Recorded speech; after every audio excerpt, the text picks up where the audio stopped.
Shawn Michaels is one of WWE's greatest performers and most enduring villains.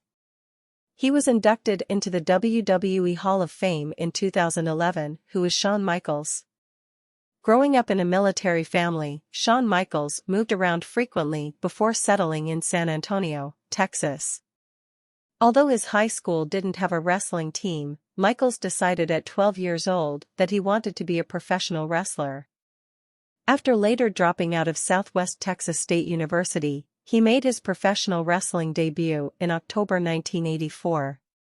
He and tag team partner Marty Jannetty wrestled as the Midnight Rockers in the AWA before joining the now WWE as the Rockers. The duo parted ways in 1992, and Michaels took on the Heartbreak Kid persona, competing until he suffered a serious back injury in 1998. Following 4 years in retirement, Michaels returned to the WWE in 2002 and continued to wrestle until 2010. The WWE Hall of Famer has a wife named Rebecca, with whom he shares 2 children. Early life.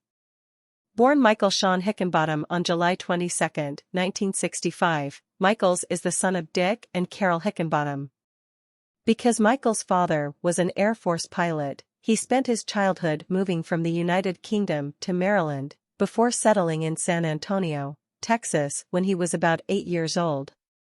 His parents described him as a well-loved, quiet and shy boy, who was heavily involved in sports, including football.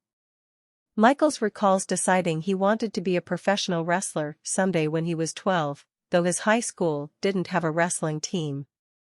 His father was an amateur wrestler at the University of Iowa, and he also grew up idolizing such pros as Ric Flair. Michaels attended Southwest Texas State University but dropped out after failing his second semester.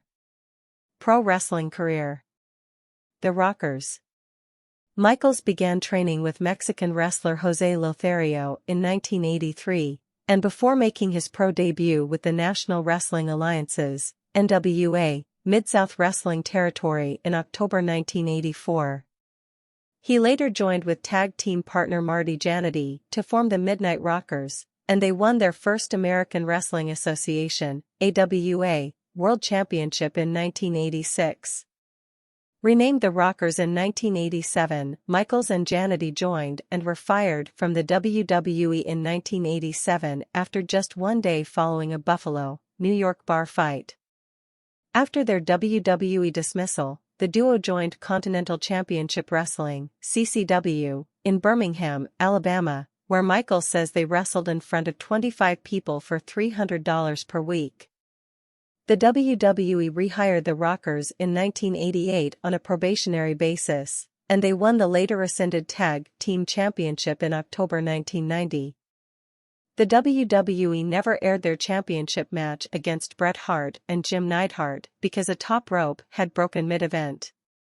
Michaels ended his and Jannetty's partnership by smashing his partner's head through a window during a 1992 episode of Brutus Beefcake's talk show.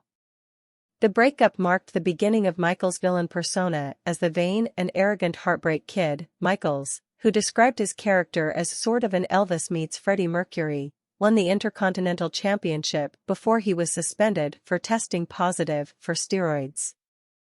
Michaels unsuccessfully attempted to reclaim the title in 1994 during a famous ladder match with Razor Ramon at WrestleMania X.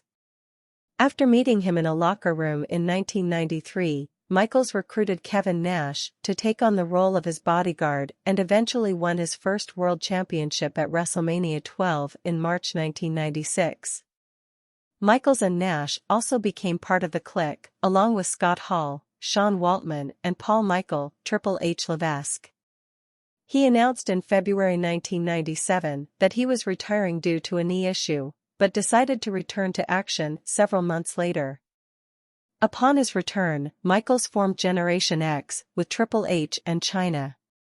His intensifying feud with Bret Hitman Hart reached its peak in what became known as the Montreal Screwjob of the 1997 Survivor Series, which was also Hart's final WWE match before leaving the company. During a January 1998 Royal Rumble match with The Undertaker, Michaels blew a disc in his back, and a doctor told him he'd never wrestle again. He recalls asking for enough drugs to get him to his final WrestleMania 14 match with Stone Cold Steve Austin. WWE return and retirement.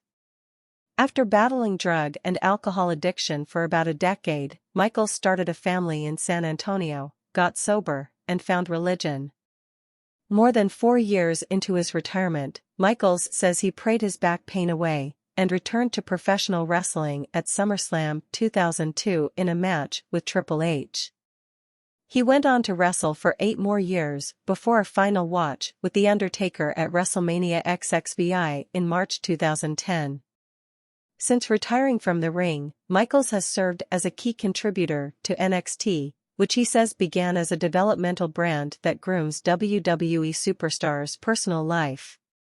After seeing her on TV as a WCW Nitro girl named Whisper in June 1998, Michaels pursued now-wife Rebecca Kersey Hickenbottom. The pair dated for just several weeks before marrying at the Graceland Wedding Chapel in Las Vegas. They are parents to a son, Cameron, and daughter, Cheyenne. He is one of the most charismatic showmen ever to grace a WWE ring. He is HBK, the Heartbreak Kid, the most resilient champion in WWE. And pound for pound, he may well be the toughest. He was the first Grand Slam champion, the only competitor to hold every title WWE had to offer at the time. Weighing in at 225 pounds, he was WWE champion on 3 occasions, defeating men who were close to twice his size. From the very beginning of his spectacular career, Michaels gained a reputation for pushing his body to extremes. He was willing to go the limit, to do whatever he had to do to put on a stunning show, and eventually his body paid the price. In his early 30s, an age when most superstars are hitting their prime, Michaels had to bow out of the spotlight, plagued by recurrent injuries which had ended, or so he thought, his career. But then, sensationally, after 4 years out of the ring, in June 2002 the showstopper returned to a rapturous reception from which he has never looked back. This is the full story of his truly remarkable comeback, and of his glittering 20-year-plus career.